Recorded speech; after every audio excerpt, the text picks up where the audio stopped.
Buongiorno a tutti da Vittorio Sanna, appuntamento numero 22 con il GP On Air. Ripartiamo insieme, Galleria Progetti e Radio Supersound, per questa iniziativa che sta andando avanti e sta avendo il suo successo, perché fornisce comunque il polso della situazione dal punto di vista politico, amministrativo ma anche economico della Sardegna, che sta cercando di ripartire appunto dopo il fermo del coronavirus che ha in qualche modo interrotto la continuità della nostra economia, e sta cercando ora di trovare una sua ripartenza, forse anche con nuove energie. Anche oggi ospiti interessanti che ci permettono di focalizzare alcuni aspetti. Partiremo con Barbara Lai. Barbara Lai è la direttrice del porto marina di Teulada, un punto strategico per quelli che sono i turisti che arrivano con le loro barche, con i loro natanti, e con la possibilità quindi di creare un indotto diverso rispetto a quello dei mezzi pubblici, che certamente è quello che avrà maggiori difficoltà in tempi stretti a potersi organizzare e che porterà anche a un dimezzarsi probabilmente degli arrivi, cosa che invece potrebbe raddoppiarsi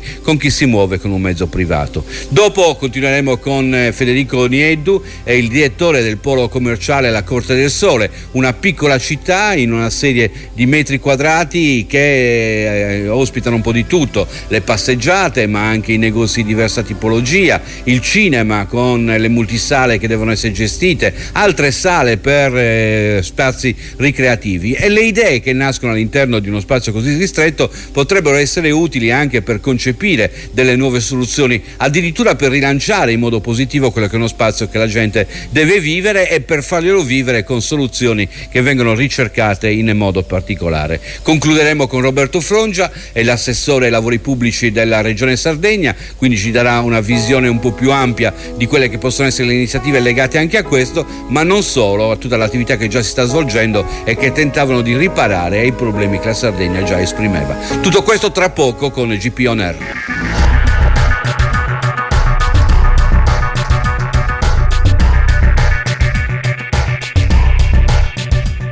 GP On Air, in collaborazione con Gruppo ISA, 100% Sarda. Autovam, unico Ford Store nel Sud Sardegna. Con noi a GP On Air ripartiamo insieme. Barbara Lai è direttrice della Marina di Teulada, che è impegnata, così come tutti gli altri porti della Sardegna, nell'organizzare quest'estate particolare. Intanto buongiorno Barbara, ben trovata. Buongiorno a tutti e ben trovati a tutti. La tua attività, spiegaci un po' qual è la tua attività e soprattutto quali sono le cose nuove che state mettendo a punto proprio in vista di una stagione atipica, particolare e caratteristica, se vogliamo. Beh, allora diciamo che anche a noi ci ha trovato un po' impreparati, però parto dal presupposto che io confido nel buon senso e nella sensibilità di noi sardi, che giustamente siamo anche, siamo anche abituati a vivere questi momenti di incertezza e di difficoltà. Dunque sono convinta che i sardi, poi con l'aiuto anche del restante parte degli italiani, riusciremo a venire fuori con sacrificio da questo momento un po' difficile.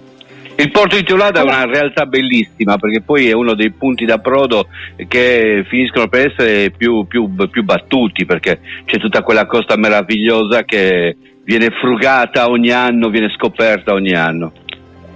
Sì, infatti noi confidiamo nel fatto che il porto di Teulada in questo momento qua potrebbe essere un'ottima alternativa per ripresentarsi al vivere con serenità dopo questa brutta esperienza che in questi primi mesi dell'anno noi tutti stiamo vivendo. Organizzazione con gli altri porti, perché so che siete comunque legati all'attività che svolgono gli altri porti della Sardegna, siete in stretta relazione. Allora, noi intanto facciamo parte di un gruppo che è il Marine D Group, dove ci sono insieme a noi la Marina di Villa Simius e la Marina di Cagliari, e già da direttive avute dalla capogruppo ci stavamo in questi mesi ci stiamo preparando dei protocolli di sicurezza per accogliere in maniera sicura tutti i clienti in maniera tale che non possano avere nessun tipo di problema. Poi stiamo partecipando a un progetto molto veramente interessante, che è quello del SAF Sardinia, dove facciamo in modo che tutti i diportisti abbiano a disposizione la sicurezza e la tranquillità di poter vivere queste vacanze in maniera veramente serena. Quali sono questi accorgimenti? Allora, intanto ci sono dei protocolli di sicurezza che i nostri responsabili della prevenzione ci danno, dove noi dobbiamo attenerci. In poche parole, questa piattaforma viene fatta con un progetto dove tutte le marine hanno delle linee guida da attenersi. Già all'arrivo in porto ci saranno delle indicazioni ben precise, onde evitare ogni tipo di contagio del Covid. E in caso ci siano delle situazioni di difficoltà, di emergenza, qual è il comportamento che dovete adottare? Beh, noi in primis facciamo in modo che non ci siano, non avvengano dei contagi. Dobbiamo tutelare questa cosa qua. Poi, qualora ci dovessero essere, ahimè, degli ospiti o anche degli stessi dipendenti che hanno contratto oppure esatto, sono positivi al tampone. In allora a quel punto noi abbiamo l'obbligo di chiamare comunque ad adattarci ai presidi medici ospedalieri. Senti, i porti della Sardegna erano al centro di un'interesse particolare alcuni anni fa per lo sviluppo economico dell'isola. Hanno fruttato realmente un arrivo diverso, un tipo di turismo diverso che poi attraverso il mare, insomma, arriva a contatto con la Sardegna, sviluppa economia in Sardegna e poi riparte. Quali sono i vostri riscontri? Beh, allora, intanto negli ultimi anni la Maria Teulada è cresciuta tantissimo, soprattutto su un settore di clientela che è quello di straniero, tant'è vero che quest'anno noi avremo delle perdite molto molto importanti, perché Teulada vive prevalentemente dal transito straniero. Tra l'altro siamo venuti anche a conoscenza che Teulada al sud della Sardegna come transito è il primo, perché ha una posizione strategica che glielo consente. Riconosciuto questa cosa qua, poi è venuto fuori anche il virus del Covid. Ripeto, io confido che Teulada venga riscoperta nuovamente da noi sardi, ma anche dagli stessi italiani. Perché è vero che Teulada è lì, a 50 km a Cagliari, a 60 km a Cagliari, però è un paese che comunque appare a noi sardi molto spesso lontano, cioè per arrivare a Teulada effettivamente chi si muove, soprattutto al centro della Sardegna, deve percorrere un bel po' di chilometri. Questa lontananza voi la state percependo, oppure anche il turismo interno si è sviluppato negli ultimi anni? Perché immagino che d'inverno non sia facile, ma d'estate qual è la situazione? No, guarda, d'estate, Vittorio, ti posso garantire che, ripeto, negli ultimi anni, anche con una serie di piccoli servizi aggiuntivi che siamo riusciti a fare con grandi sacrifici, lo stesso turista, non so, della zona di Cagliari, ma anche del nord Sardegna, ha apprezzato queste iniziative qua e ha riscoperto Teulada. Per quello che ti dico, probabilmente con questa esperienza del Covid io sono convinta che Teulada venga nuovamente scoperta, perché abbiamo aggiunto dei piccoli servizi, pertanto poi la nostra costa, come hai detto tu, offre tantissimo e potrebbe essere l'alternativa ad altre nazioni.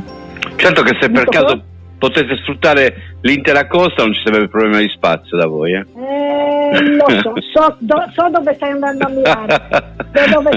D'altronde miro anche io, perché è un poligono di tiro, quindi ci sta, no? Sì, ho capito dove... sì, guarda, ti do ragione, però è anche vero che ci sono queste restrizioni, però se uno vuole può conviverci. Capisco poi che sono limitative, però Vittorio, in questo momento è così. Se tutti noi avessimo la bacchetta magica, io sarei la prima a dire vorrei libere quegli spazi, quegli arenili e quelle coste, perché sono favolose, sono bellissime. Però non c'è in questo momento l'alternativa, dobbiamo gestircela così. Ogni tanto chi può lo fa anche in maniera illegale, si va sperando nel buon senso di chi sorveglia quei chilometri di costa, che non sia così troppo rigide poi nel sanzionarli o far rispettare troppo severamente l'ordinanza che è vigente. C'è un messaggio che vuoi mandare a qualcuno, a qualcosa in vista di questa stagione? Qualche pensiero che magari vorresti esprimere che io non sono riuscito a cogliere? Allora, io intanto vorrei dire questo, che il buon senso dei sardi l'abbiamo visto anche dal primo DPCM che ha fatto il nostro Presidente del Consiglio. Esatto. Sì. Di conseguenza io, ripeto, confido molto nel buon senso e nell'aiutarci. Noi sardi siamo abituati, tutto ci possono dire, però noi ci abituiamo a vicenda e pertanto sono convinto che soprattutto i porti che hanno questa possibilità, perché diverso, io capisco le difficoltà che può avere un albergo o una struttura ricettiva come un agriturismo, ma il porto vive all'aria aperta, ci sono le distanze, è solo adeguarci a questo momento. E ci sono tanti navigatori sardi che possono aiutarci e possiamo aiutarci a vicenda. Se poi posso fare pubblicità, allora garantisco che malgrado la chiusura, perché mi è capitato di poterlo fare con un gommone, di poter andare ci sono delle zone veramente meravigliose che meritano di essere viste dal mare, quindi se posso fare uno spot per Teulada lo sto facendo in questo momento, perché merita veramente di essere vista anche arrivando dal mare, non solamente dall'entroterra. Ma io ti ringrazio, ripeto, in questo momento purtroppo quella è una zona un po' ancora così, una zona rossa, e io mi auguro Sbiadisca diventa sempre più meno rossa di quello che è. Con lo zafferano.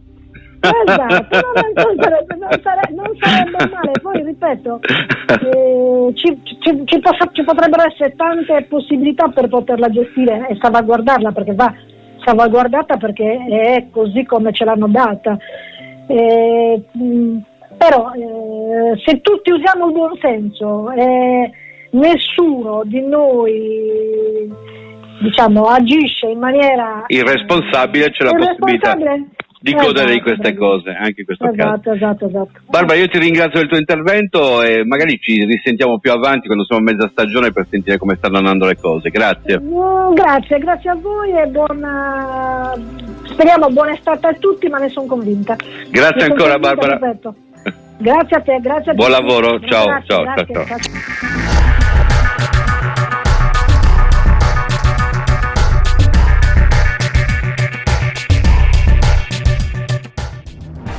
Novità! Scarica l'app del gruppo ISA e scopri i volantini di oltre 400 supermercati nonna ISA, Sidis, Di Meglio, Punto D ed Italy. Aiuteremo l'ambiente con meno carta e più alberi. App gruppo ISA, la convenienza sempre con te.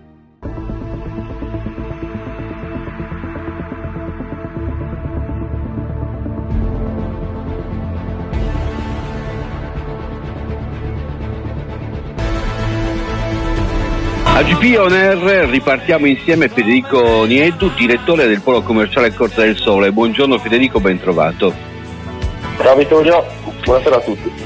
Senti Federico, si parla tanto di ripartire, di riaprire, nel vostro caso per la Corte del Sole si pongono 1000 problemi contemporaneamente, perché poi la Corte del Sole è una sorta di piazza dove la gente va a passeggiare, ma ci sono anche i negozi dove bisogna entrare, e poi c'è l'argomento cinema che non abbiamo ancora trattato in tutte queste settimane, ma che è un tema fondamentale, cioè la possibilità di riaprire anche alla visione dei film che peraltro si sono interrotti adesso ma avevano già una stagione programmata.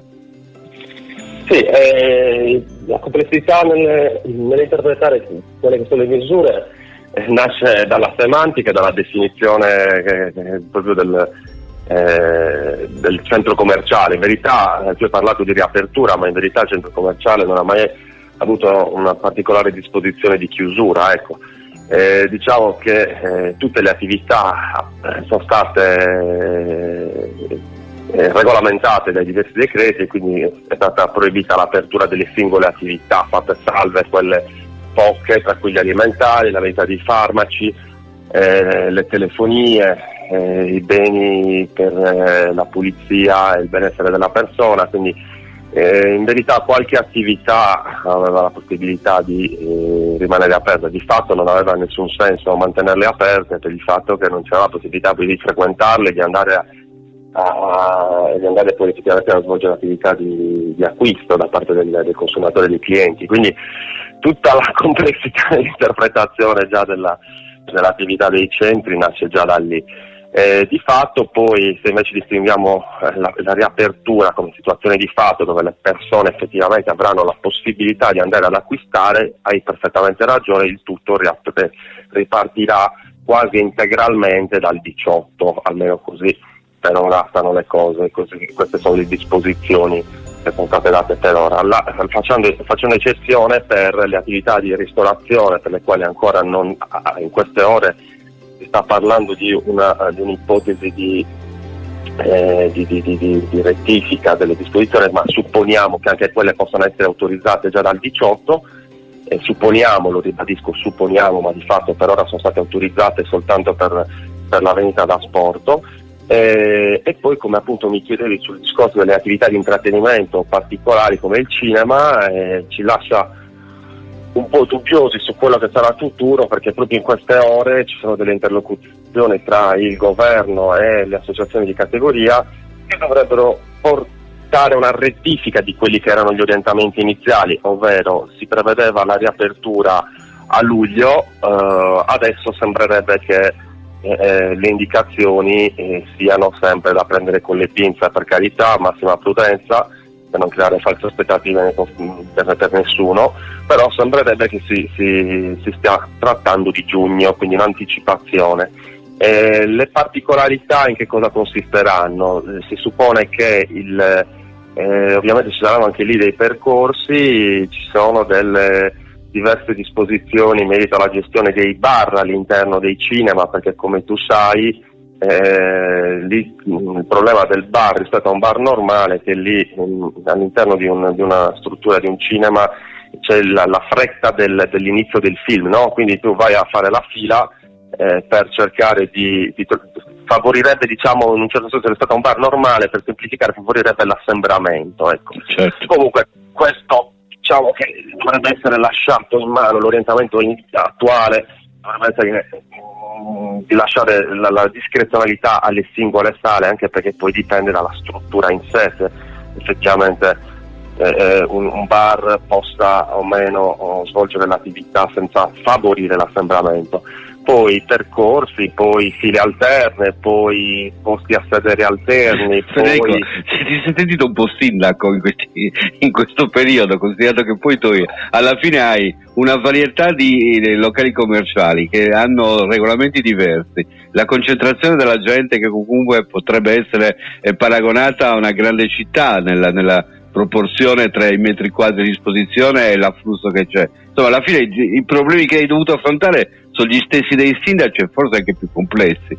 Ma fortunatamente noi abbiamo la possibilità di poter lavorare senza troppa burocrazia con manager e con persone assolutamente affidabili, come dal presidente Massimo Teppa, che è il presidente del consiglio di amministrazione della struttura, a la direttrice delle gallerie, che è Alessandra Schiro. Quindi la nostra è una struttura di management abbastanza complessa e allo stesso tempo complessa nella sua struttura, ma senza tutte quelle difficoltà burocratiche che invece trovano gli amministratori, certo. Esatto, nell'amministrazione pubblica, capito? Quindi noi da questo punto di vista qui facciamo un colpo di telefono, ecco, domani abbiamo un consiglio direttivo a cui parteciperanno tutti i consiglieri di amministrazione del consorzio dei proprietari della lottazione del centro commerciale, dove definiremo delle cose molto importanti, tra cui gli orari di apertura, i giorni all'interno della settimana, evoluzioni in merito alle merceologie,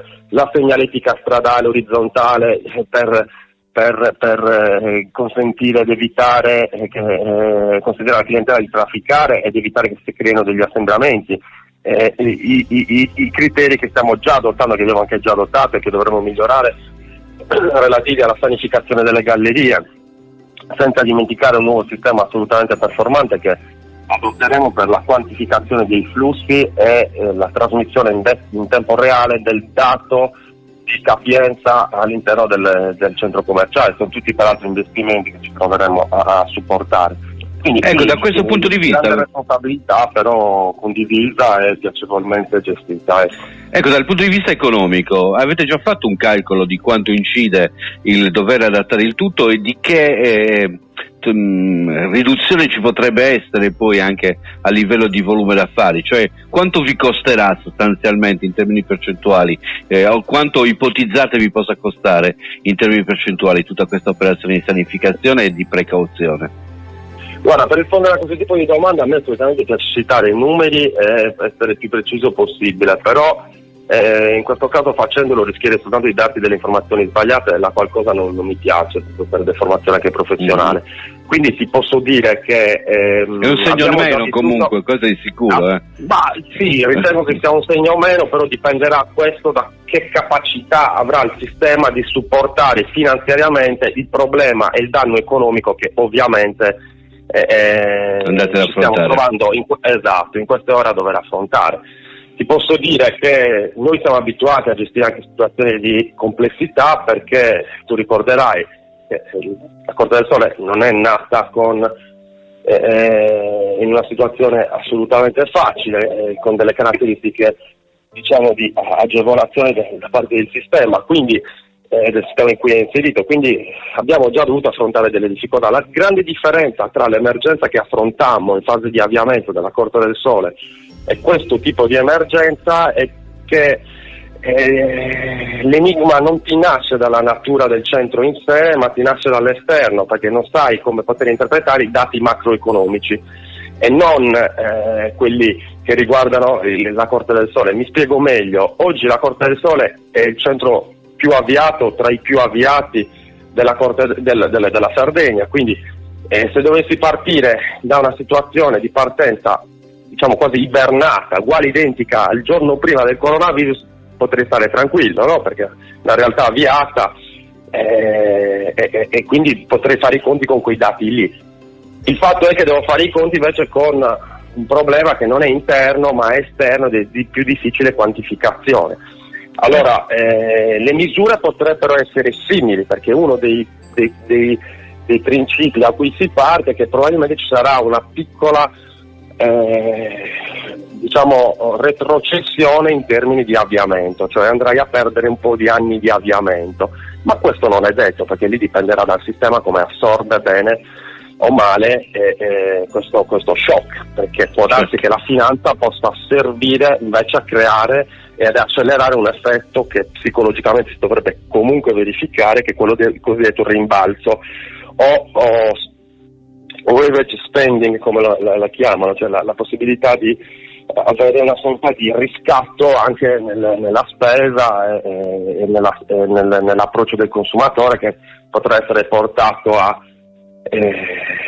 diciamo avere un rigurgito e una volontà, una riscoperta volontà a fare delle cose che faceva prima del lockdown. Ecco. Certo. Quanto inciderà poi l'organizzazione nel tentativo di rilancio? Perché il problema che avete voi anche a livello, se vogliamo, di intrattenimento, ce l'hanno anche altri spazi. Io sento di gente che solamente all'idea di andare al mare, non potersi spostare da un ombrellone all'altro, dice al mare non ci vado più.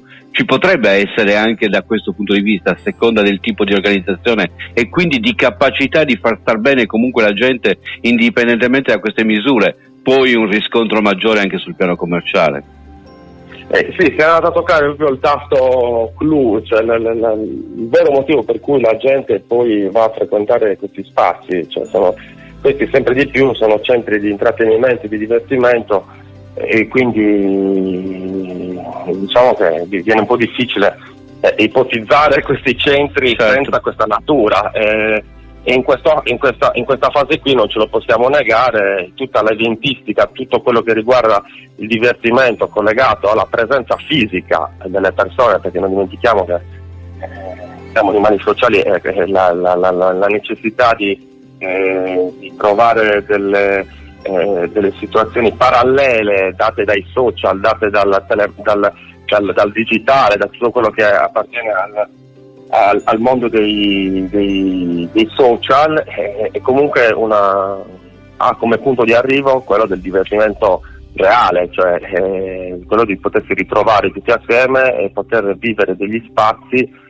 e condividere degli spazi fisici. Quindi è chiaro che i centri commerciali in questo momento qui, e anche in particolare la ristorazione, tutte le attività connesse di somministrazione di cibi, di bevande, erano collegati al mondo dell'intrattenimento. Per parlare appunto, per fare un esempio, noi abbiamo in programmazione l'inserimento di una grandissima palestra di quasi 1000 metri quadri, e questo ovviamente è un cantiere che sarebbe dovuto partire già il mese scorso. Abbiamo dovuto bloccare tutto e ipotizzare di farla partire fra un mesetto, perché poi anche i piani delle aziende sono legati alla stagionalità delle attività. Quindi adesso questo è un'altra sala giochi legata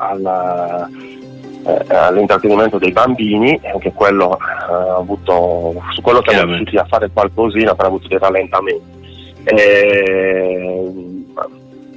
È chiaro che questo aspetto qui ci penalizza tutti quanti, come giustamente stavi rilevando tu, a partire dall'utilizzo degli spazi anche pubblici di intrattenimento come i parchi, le spiagge.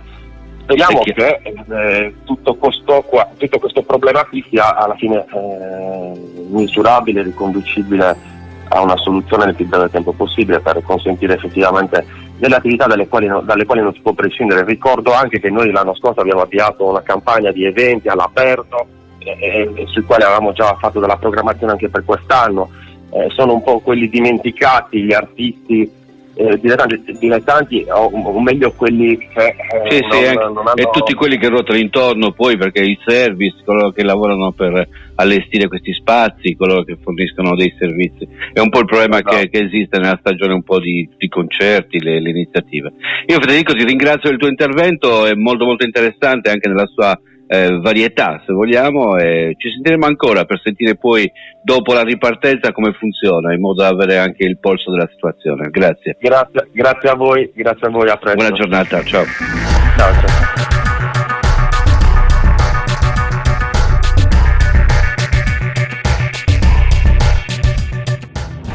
Novità! Scarica l'app del gruppo ISA e scopri i volantini di oltre 400 supermercati Nonna Isa, Sidis, Di Meglio.d ed Italy. Aiuteremo l'ambiente con meno carta e più alberi. App Gruppo ISA, la convenienza sempre con te.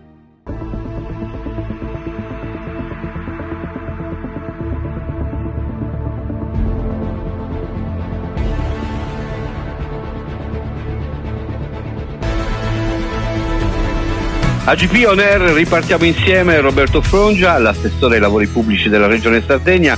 Benvenuto Roberto. Buongiorno a voi. Roberto, un momento delicato, tu sei arrivato e subito ti sei immerso nel lavoro, hai dovuto affrontare delle pendenze che erano rimaste in sospeso dalla passata legislatura, hai completato anche delle cose molto spinose. Mi viene in mente soprattutto il collegamento tra Oliena ed Orgali, che era una delle cose che stavano pesando di più in quella zona, ma tante altre cose. Chiaramente il coronavirus ti pone di fronte anche a nuovi progetti, nuove esigenze. Come stai affrontando tu il pregresso, come ho detto, ma anche la visione nuova di una Sardegna che riparte?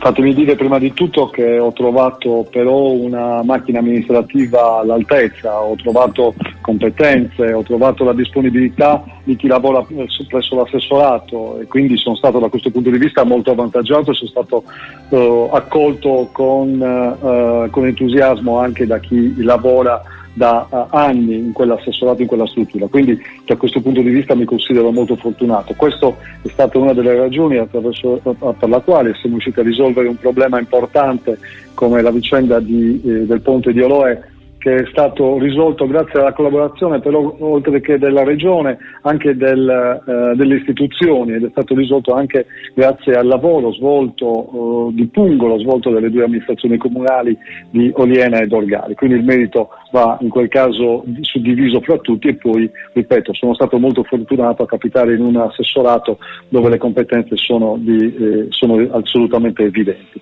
Ho preso il testimone, quindi senza voltarmi indietro, ho ben chiaro che c'è da guardare prima di tutto a risolvere i problemi, cioè quella continuità amministrativa che bisogna assolutamente avere come punto di partenza, come stella polare per poter lavorare, e da quello sono partito per cercare di affrontare i tanti problemi che comunque la Sardegna ha sul carico per quanto riguarda gli aspetti infrastrutturali. La nostra viabilità la conosciamo, e così come conosciamo le altre importanti infrastrutture.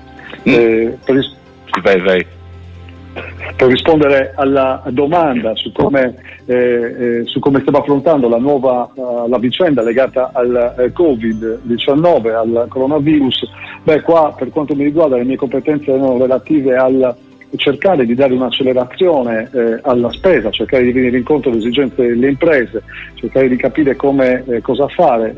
Ovviamente questo l'abbiamo fatto insieme al Presidente e alla Giunta, e gli assessori hanno proposto un pacchetto di iniziative, un pacchetto di norme che poi sono state anche approvate dal Consiglio regionale. Penso al sostegno alle famiglie, penso al disegno di legge, al importante disegno di legge che è stato trasmesso dal Consiglio regionale sulla semplificazione amministrativa. Penso ad esempio alle direttive che sono state adottate dall'assessorato per quanto riguarda lo stato di avanzamento dei lavori. Abbiamo chiesto alle stazioni appaltanti di accelerare lo stato di avanzamento dei lavori e quindi di erogare le risorse, gli stanziamenti alle imprese. Abbiamo la direttiva per quanto concerne i piani di sicurezza, i piani operativi di sicurezza, sempre nel caso a favore delle imprese che hanno appalti pubblici. Insomma, stiamo adottando un pacchetto di norme che possa venire incontro alle esigenze delle imprese e delle famiglie.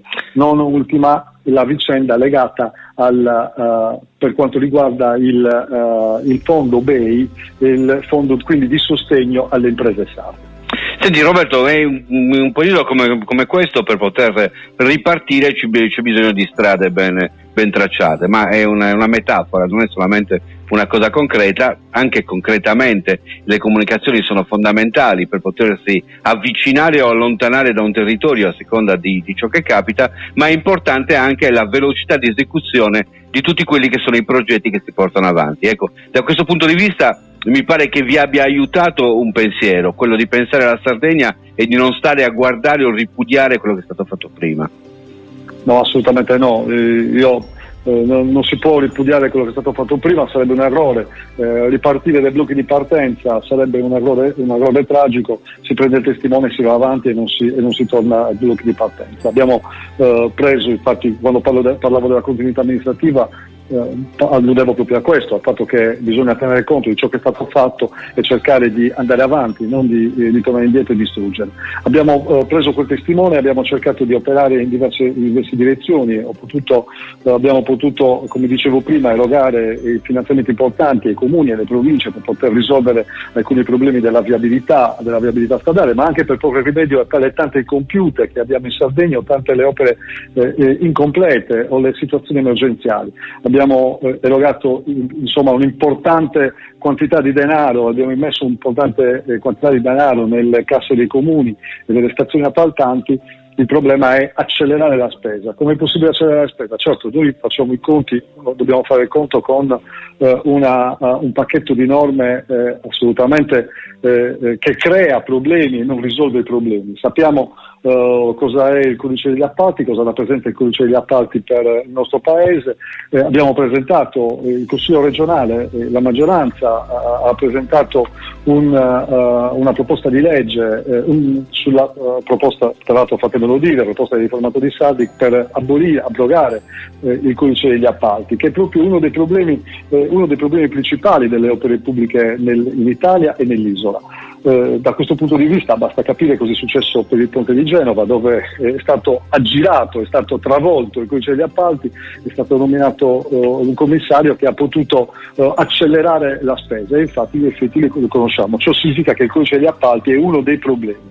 Dopodiché in Sardegna non siamo stati a guardare, perché tra l'altro parte della Sardegna questa richiesta di cancellare quel codice che crea tanti problemi, ma la Giunta regionale ha adottato una norma di attuazione dello statuto che dice al governo, allo Stato, guarda, la competenza delle principali infrastrutture sarde, quelle di interesse nazionale, quelle di interesse regionale, sono di competenza della Regione Sardegna. Noi vogliamo la possibilità di ragionare sui contratti pubblici e quindi vogliamo la competenza primaria in questa materia, proprio per liberarci di quel codice che ha creato e crea e continuerà a creare, se non verrà abrogato, tanti problemi.